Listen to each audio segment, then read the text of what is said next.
चलिए आज बनाते हैं एक टमाटर से एक ऐसा नाश्ता जो कि बहुत ही टेस्टी होने वाला है और टेस्टी होने के साथ साथ हेल्दी भी होने वाला है। आज से पहले आप टमाटर से इस तरीके का नाश्ता कभी नहीं ट्राई किए होंगे, तो चलिए फटाफट से टमाटर से बनने वाले इस नाश्ते को बनाना स्टार्ट कर लेते हैं। तो मैजिक किचन बाय गुनी में आपका वेलकम है। चलिए फिर फटाफट से रेसिपी को बनाना स्टार्ट कर लेते हैं। इस रेसिपी को बनाने के लिए हमने सबसे पहले तो ये थोड़ी सी चने की दाल ले ली थी, जिसको कि 4 से 5 घंटे के लिए पानी में भिगोकर छोड़ दिया था। 4 से 5 घंटे में जो दाल होती है वो अच्छे से भीग जाती है, तो इसे अच्छे से वॉश कर लिया है और साइड में रख देंगे। और ये आधा कप सूजी ले ली है। तो बस इन्हीं चीज़ों से आज का जो नाश्ता है वो बनकर रेडी होने वाला है। तो सबसे पहले तो हमने ये टमाटर ले लिया है, इसको हम रफली सा चॉप कर लेंगे। टमाटर को हमने अच्छे से धो करके और पोंछ करके लिया है। टमाटर का जो ये ऊपरी पार्ट्स होता है उसको हमें हटा देना है, इसका यूज बिल्कुल भी ना करें।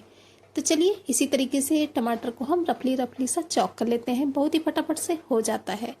तो टमाटर को तो हम इस तरीके से कट कर लिए हैं, इसको हम रख देंगे साइड में। और हम ले लेंगे एक खाली मिक्सी का जार, और जो हमने चने की दाल को भिगो करके और वॉश करके रखा था, पूरी ही चने की दाल को हम इस मिक्सी के जार में ट्रांसफ़र कर देंगे। तो लीजिए जितनी भी हमारी ये दाल थी, पूरी दाल को हम मिक्सी के जार में डाल दिए हैं। और इसके बाद में अब हमने जो सूजी ली थी उसको भी इसमें ऐड कर देंगे। सूजी आप इस रेसिपी के लिए कोई भी यूज कर सकते हैं, बारीक वाली या फिर मोटी वाली, उससे कोई फ़र्क नहीं पड़ेगा क्योंकि हम इसे मिक्सी के जार में डाल करके पीसने वाले हैं। और इसके बाद में अब हमने ये ले लिया है आधा कप, जो हमने सूजी ली थी उससे आधा हमें ले लेना है दही। और इसके बाद में जो हम टमाटर को कट करके रखे थे, पूरे ही टमाटर को मिक्सी के जार में ही हमें डाल देना है। अगर आपका मिक्सी का जार थोड़ा सा बड़ा है तो सही रहेगा, अगर छोटा है तब भी आप उसे पीस सकते हैं। इसके बाद में आधा कप से थोड़ा सा कम हमने इसमें पानी ऐड कर दिया है और मिक्सी जार का ढक्कन बंद करके हमें इसका फाइन सा पेस्ट जो है बना करके रेडी कर लेना है। तो इस तरीके से देख सकते हैं कि सभी चीज़ों का बढ़िया अच्छा सा फाइन सा ये जो बैटर है, पेस्ट है, आप कुछ भी बोल सकते हैं, इसे हमने बना लिया है। कितना स्मूथ सा हमारा ये जो पेस्ट है ये हमें मिल चुका है। अभी इस पेस्ट को हमें निकाल लेना है एक बाउल में। तो चलिए इस पेस्ट को हम एक बाउल में निकाल लेते हैं। तो इस तरीके से हमारे ये जो जितना भी बैटर था उस पूरे बैटर को हमने इस बाउल में निकाल लिया है। और हाँ, मिक्सी जार में जो थोड़ा बहुत बैटर लगा रह जाता है तो उसमें आप थोड़ा सा पानी डाल दीजिए, 2 से 3 चम्मच, और अच्छे से मिक्सी जार को साफ करके इसमें डाल दीजिए ताकि जो हमारा बैटर है वो बिल्कुल भी वेस्ट ना जाए। तो इस तरीके से हमने मिक्सी जार में पानी डाल करके उसको भी इसमें ऐड कर दिया है। और अब हमें इन सभी चीज़ों को बढ़िया अच्छे से एक बार मिक्स कर लेना है। और हाँ फ्रेंड्स, आप देख सकते हैं कि कितना स्मूथ सा ये जो बैटर है वो हमें मिल चुका है, बिल्कुल परफेक्ट है। अब हमें इसमें पानी मिलाने की बिल्कुल भी ज़रूरत नहीं है, बिल्कुल भी पानी का यूज अब हम नहीं करेंगे। इस रेसिपी में आपको कई सारे टेस्ट मिलने वाले हैं, बिल्कुल अलग से टेस्ट का ये जो नाश्ता है वो बनकर रेडी होने वाला है। तो चलिए बैटर को हमने अच्छे से मिक्स कर लिया है। अभी हम इसमें ऐड कर देते हैं कुछ चीज़ें, सिंपल सा चीज़ें डालेंगे, ज़्यादा कोई मसाले बिल्कुल भी यूज नहीं करेंगे। तो सबसे पहले तो हमने इसमें डाल दिया है 1/4 चम्मच के करीब कच्चा जीरा। कच्चा जीरा ही यूज करें, कच्चे जीरे का टेस्ट बहुत ही अच्छा आता है। और इसके बाद में थोड़ी सी हमने इसमें कलौंजी डाल दी है, जिसका कि जो फ्लेवर होता है वो बहुत ही गजब का आता है। और 1/4 चम्मच ही हमने इसमें अजवाइन डाल दी है, क्योंकि हमने इसमें चने की दाल का यूज किया है, इस वजह से अजवाइन ज़रूर से डालें, क्योंकि चने की दाल की रेसिपी में अजवाइन का जो टेस्ट होता है वो बहुत ही अच्छा आता है। अब इसके बाद में हम इसमें ऐड कर देंगे टेस्ट के अकॉर्डिंग नमक। तो हमने ये आधा चम्मच नमक ऐड कर दिया है, आप अपने टेस्ट के अकॉर्डिंग नमक डालें, जैसा नमक डालना आप पसंद करते हो। अब इसके बाद पे इनको हमें पहले तो अच्छे से मिला लेना है। और हाँ, अगर आप चाहें तो इसमें थोड़ा बहुत मसाले डाल सकते हैं, लेकिन आज का जो नाश्ता है वो हमने बहुत ही हेल्दी में बना कर रेडी किया है, बिना किसी मसाले के जो आज का नाश्ता है वो बनने वाला है, लेकिन टेस्ट जो है वो बहुत ही अच्छा आता है। तो लीजिए इन सभी चीज़ों को हमने बढ़िया अच्छे से मिक्स दे दिया है। तो अभी इस बैटर को थोड़ा सा हम साइड में रख देंगे।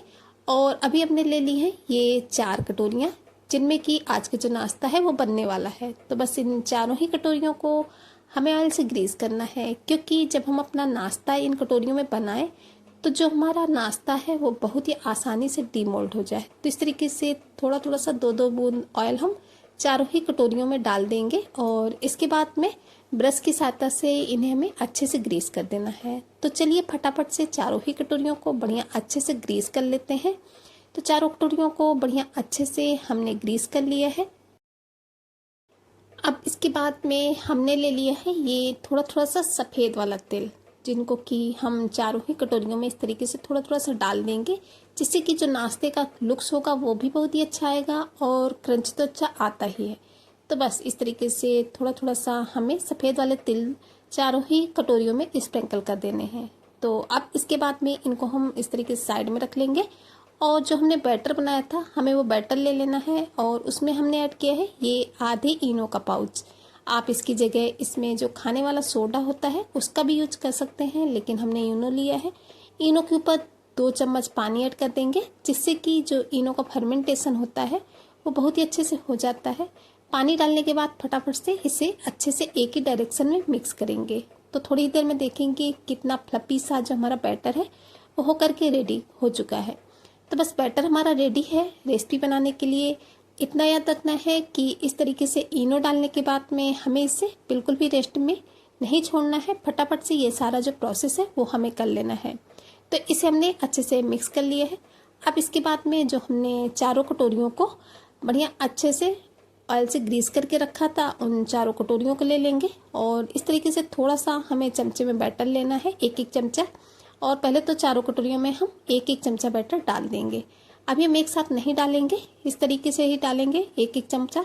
और इसके बाद में बचा हुआ जितना भी बैटर है चारों कटोरियों में बराबर बराबर डालना है। हाँ, इतना याद रखना है कि हमें चारों कटोरियों को ऊपर तक बिल्कुल भी नहीं फिल करना है।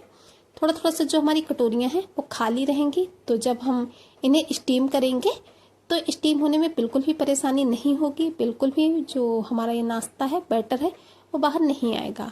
तो बस चारों कटोरियों में हमने बराबर बराबर जो बैटर है वो डाल दिया है। अब इसके बाद में इस बाउल को तो हम साइड में रख देंगे और चारों ही कटोरियों को इस तरीके से थोड़ा थोड़ा सा हम टैप टैप करेंगे, ताकि इनमें कोई भी एयर वगैरह ना रहे और ये बहुत ही अच्छे से स्टीम हो।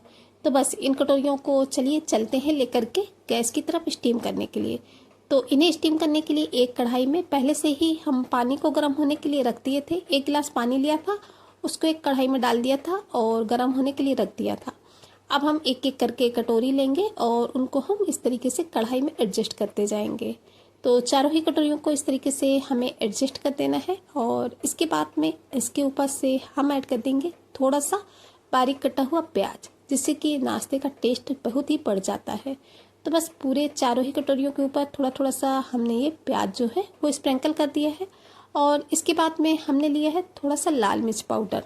चाहे तो आप इसमें कश्मीरी लाल मिर्च भी डाल सकते हैं, इससे नाश्ते का लुक्स बहुत ही ज़्यादा बढ़ जाता है और टेस्ट तो अच्छा आता ही है। तो चारों कटोरियों के ऊपर थोड़ा थोड़ा सा हमने लाल मिर्च पाउडर डाल दिया है। अब इसके बाद में चलिए हमें इसे कवर कर देना है और मीडियम टू हाई फ्लेम पे हमें इसे लगभग 6 से 7 मिनट के करीब स्टीम होने देना है। 7 मिनट तो लग ही जाते हैं इसी स्टीम होने में। तो 7 मिनट के बाद में हम इसे चेक करेंगे। तो फ्रेंड्स लगभग 7 मिनट के करीब हो चुके हैं इसे स्टीम होते हुए। तो एक बार हम चेक कर लेते हैं। तो आप देख सकते हैं कि नाश्ते का जो कलर है वो बिल्कुल चेंज हो चुका है। तो अब बारी आती है इन्हें चेक करने की कि जो हमारा नाश्ता है वो अच्छे से स्टीम हुआ है या नहीं। तो हमने ये एक चाकू ले ली है, आप कुछ भी ले सकते हैं, फाग वगैरह, उससे आप इसे चेक कर सकते हैं। तो चाकू डालकर जब हमने इसे चेक किया तो जो हमारा नाश्ता है बहुत ही अच्छे से स्टीम हो चुका है, क्योंकि जो चाकू है बिल्कुल क्लीन है। तो चलिए गैस की फ्लेम को ऑफ कर देते हैं और एक एक करके सभी कटोरियों को चारों ही कटोरियों को एक एक करके हमने निकाल लिया है। और अभी हम इन्हें ठंडा होने के छोड़ देंगे लगभग 10 मिनट के लिए, ताकि ये अच्छे से ठंडा हो जाए। क्योंकि अगर हम इन्हें गरम गरम में डिमोल्ड करेंगे तो ये अच्छे से डिमोल्ड नहीं होंगे, इस वजह से इन्हें ठंडा करना बहुत ही ज़्यादा ज़रूरी होता है। तो 10 मिनट के बाद में जब हमने इन्हें चेक किया तो जो हमारी कटोरियाँ हैं वो अच्छे से ठंडी हो चुकी हैं। तो चलिए अब हम इन्हें डिमोल्ड कर लेते हैं। तो डिमोल्ड करने के लिए एक चाकू ले लेंगे और पहले तो इसके कॉर्नर को इस तरीके से थोड़ा सा छुड़ा देना है और बस अब हम कटोरी को उल्टा करेंगे, थोड़ा सा टैप टैप करेंगे तो बहुत ही आसानी से जो हमारे नाश्ते का पीस है वो कटोरी से डिमोल्ड हो जाता है। क्योंकि हमने ऑयल से इसे अच्छे से ग्रीस कर रखा था। और आप देख सकते हैं कितना बढ़िया फ्लफी सा स्पंजी सा जो हमारे नाश्ते का पीस बनकर रेडी हो चुका है। तो इसको हम प्लेट में रख लेते हैं और इसी तरीके से दूसरी कटोरी को भी डिमोल्ड कर लेते हैं। तो बस चाकू से पहले इसके कॉर्नर को हमें छुटा लेना है, इसके बाद में इसे डिमोल्ड करना है। और हाँ फ्रेंड्स, आप हमारी ये जो रेसिपी है वो कहाँ से देख रहे हैं कमेंट बॉक्स में जगह का नाम बताना बिल्कुल भी ना भूलें, क्योंकि आप लोगों के प्यारे प्यारे कमेंट पढ़ के बहुत ही अच्छा लगता है। और इसी तरीके से नई नई रेसिपी के वीडियोस लाने के लिए मोटिवेशन भी मिलता है और हमें भी पता चलता है कि हमारी जो रेसिपी है वो कहाँ कहाँ से देखी जाती है, आप लोग हमें कहाँ कहाँ से इतना ज़्यादा प्यार और सपोर्ट देते हैं। तो प्लीज़ कमेंट बॉक्स में एक कमेंट करना बिल्कुल भी नहीं भूलिएगा। तो चलिए इसी तरीके से हमने चारों ही कटोरियों से जो नाश्ते के पीसेस हैं उनको डिमोल्ड करके रेडी कर लिया है। इतना याद रहे कि आप इन्हें गरम गरम में बिल्कुल भी डिमोल्ड ना करें। तो लीजिए फ्रेंड्स, रेडी हो चुका है बहुत ही टेस्टी सा हेल्दी सा नाश्ता। आप इसे चाहें तो ऐसे ही इंजॉय कर सकते हैं, बहुत ही टेस्टी लगता है। लेकिन अभी हम इसे थोड़ा सा और टेस्टी बनाएंगे। इसके लिए चलेंगे गैस की तरफ। गैस में एक हमने तवा चढ़ा दिया है, उसको हम थोड़ा सा ब्रश की सहायता से 1 से 2 बूंद ऑयल से ग्रीस कर लेंगे। तवे को अच्छे से ग्रीस करने के बाद में अब हम जो नाश्ते के पीसेस को स्टीम करके रखे थे एक एक करके पीस लेंगे और इस तरीके से हमें इन्हें तवे में रख देना है। हाँ, इतना याद रखना है कि इस टाइम पे गैस की फ्लेम है वो लो टू मीडियम ही रहेगी, हाई फ्लेम पे बिल्कुल भी हमें इन्हें नहीं सेकना है। तो बस चारों ही पीसेस को हमें रख देना है और इस तरीके से घुमाते हुए हमें इन्हें थोड़ा सा क्रिस्पी कर लेना है। और जब ये नाश्ते के पीसेस एक तरफ से थोड़े थोड़े से क्रिस्पी हो जाएंगे तभी हम इन्हें पलटेंगे। अभी हमने ले लिया है ब्रश में फिर से थोड़ा सा ऑयल, जिससे कि जो हमारा नाश्ता है और भी ज़्यादा शाइनी हो जाएगा। तो बस 1 से 2 बूंद ऑयल इस तरीके से चारों ही पीसेस के ऊपर हम लगा देंगे। ब्रश की सहायता से थोड़ा सा इस तरीके से लगा देना है और बस अब एक एक करके चारों ही पीसेस को हमें पलट देना है। तो बस इसी तरीके से इन्हें उलट पुलट करते हुए दोनों तरफ से थोड़ा थोड़ा सा क्रिस्पी कर लेना है, जिससे कि नाश्ते का जो टेस्ट होगा वो और भी ज़्यादा बढ़ जाएगा। 2 से 3 मिनट ही इन्हें हमें सेकना है, ज़्यादा टाइम बिल्कुल भी नहीं सेकना है। तो 2 से 3 मिनट तक इसी तरीके से हमने इन्हें उलट पलट कर बढ़िया अच्छे से थोड़ा सा स्टेपलर से दबाते हुए सेक लिया है। और जो नाश्ते के पीसेस हैं दोनों तरफ से बढ़िया अच्छे से क्रिस्पी भी हो चुके हैं। तो चलिए अभी हम गैस की फ्लेम को ऑफ कर लेते हैं और फटाफट से सभी चारों ही नाश्ते के पीसेस को निकाल लेते हैं एक प्लेट में। तो लीजिए फ्रेंड्स, रेडी हो चुका है बहुत ही टेस्टी सा हेल्दी सा नाश्ता, जिसे कि आज हमने बिना ऑयल के और बिना किसी मसाले के बना करके रेडी किया है। बहुत ही कम मसालों में बिना ऑयल के बनने वाला ये जो नाश्ता है वो टेस्टी होने के साथ साथ बहुत ही ज़्यादा हेल्दी है। आप इसका लुक्स भी देख सकते हैं कितना बढ़िया सा आया है। तो आप इन्हें अपने बच्चों को लंच बॉक्स में दीजिए या फिर मॉर्निंग के ब्रेकफास्ट में। बच्चे तो अगर आप इसे एक बार बना लिए तो इसके फैन होने वाले हैं। तो आज हमने इसे सर्व किया है दही के साथ। दही के साथ इसका जो कॉम्बिनेशन होता है बहुत ही गजब का आता है। तो आप इसे ज़रूर से ट्राई करें, अपने पसंद की चटनी सॉस के साथ एंजॉय कर सकते हैं। तो चलिए इन्हें एक बार आपको कट करके भी दिखा देते हैं। कट करने से आपको समझ में आएगा कि जो हमारा नाश्ता है कितना फ्लॉपी, कितना स्पंजी सा जो बन करके रेडी हुआ है। तो देख सकते हैं कटने से ही आपको समझ में आ रहा होगा कि जो हमारे नाश्ते का पीस है कितना स्पंजी है। तो बस इसी तरीके से आप इसे एंजॉय करें। और हाँ, अगर रेसिपी पसंद आई हो तो प्लीज़ वीडियो को लाइक और हाइप करना बिल्कुल भी ना भूलें। चैनल पर नए हैं तो चैनल को सब्सक्राइब करें बेल आइकन के साथ में। इसे ज़्यादा से ज़्यादा फैमिली फ्रेंड्स के साथ शेयर भी करें। चलिए फ्रेंड्स, फिर चलते हैं, मिलेंगे किसी नई वीडियो में इसी तरीके किसी नई टेस्टी सी हेल्दी सी यूनिक सी रेसिपी के साथ। तब तक के लिए bye bye. Thanks for watching my video.